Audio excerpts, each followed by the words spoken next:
There was a time when I used to hear them cheering in celebration. I used to enter his room even before his alarm rings.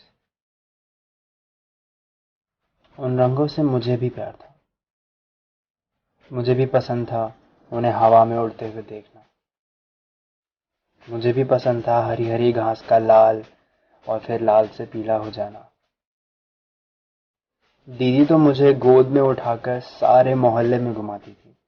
और भैया भैया तो जैसे बस मुझे छेड़ने के बहाने ही ढूंढते रहते थे. मुझे भी बहुत पसंद था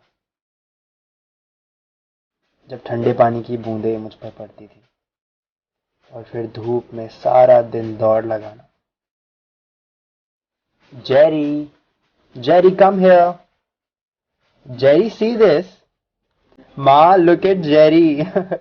Jerry, such a bad boy. सारे घर में मेरा ही नाम गूंजता था, लेकिन पिछली साल सब खत्म हो गया. हमारे घर के पीछे मुझे वो मिला. पहले तो मुझे लगा वो शायद सो रहा है. पास जाकर देखा तो पता चला कि वो रो रहा है. मैं पास गया तो मुझ पर चिल्लाया. शायद डराने की कोशिश कर रहा था या खुद ही डरा हुआ था, मालूम नहीं. उसकी आंखें लाल थी.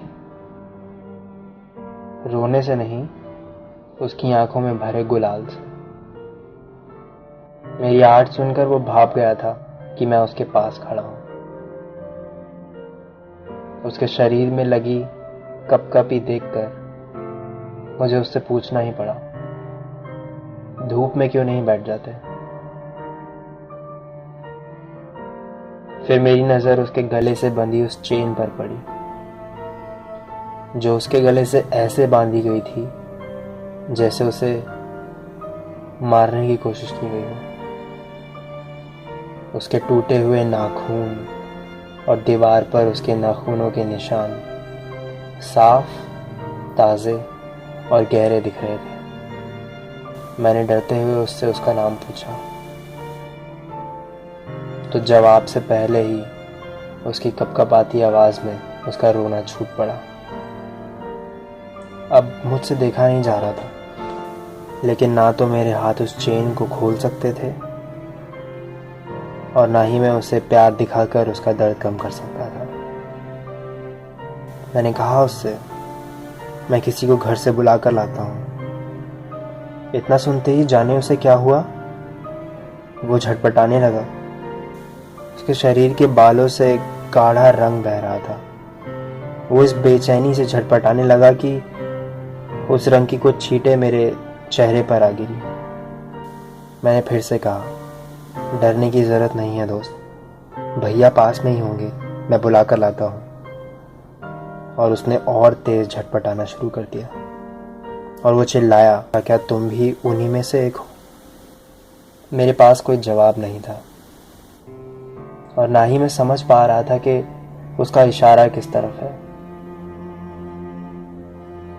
मैंने बस उससे मुंह मोड़ा, हिम्मत जुटाई और मैं घर की तरफ भाग निकला.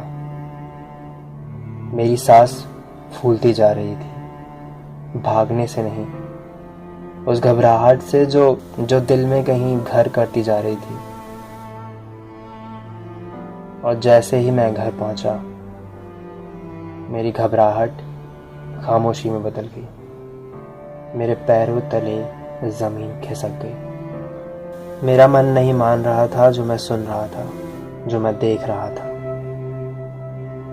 दीदी और भैया दोनों उसी की बातें कर रहे थे.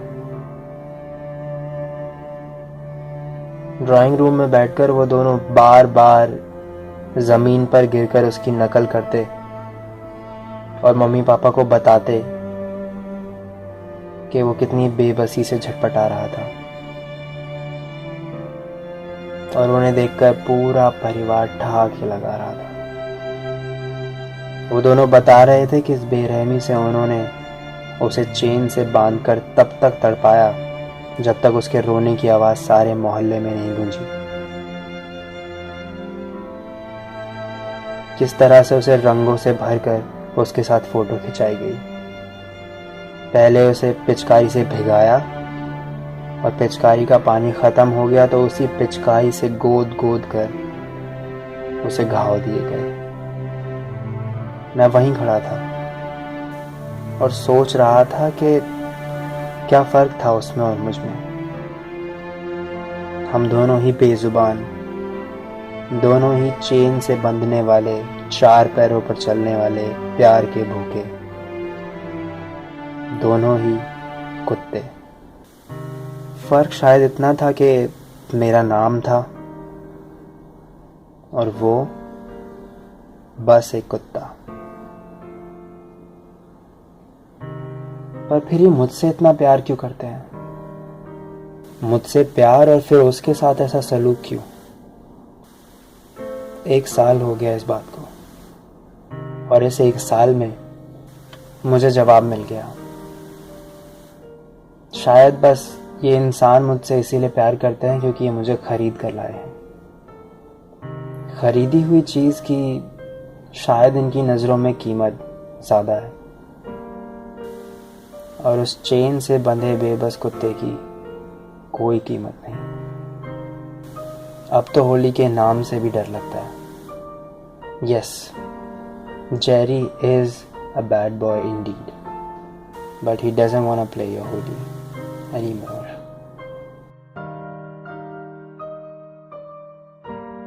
Every year in India, thousands of street dogs are wounded, abused, and even die on the name of festivals and celebrations. Holi is just one of them. So this year, please join hands for the safety of these voiceless friends. Let's celebrate Holi, but not play with it. Happy Holi.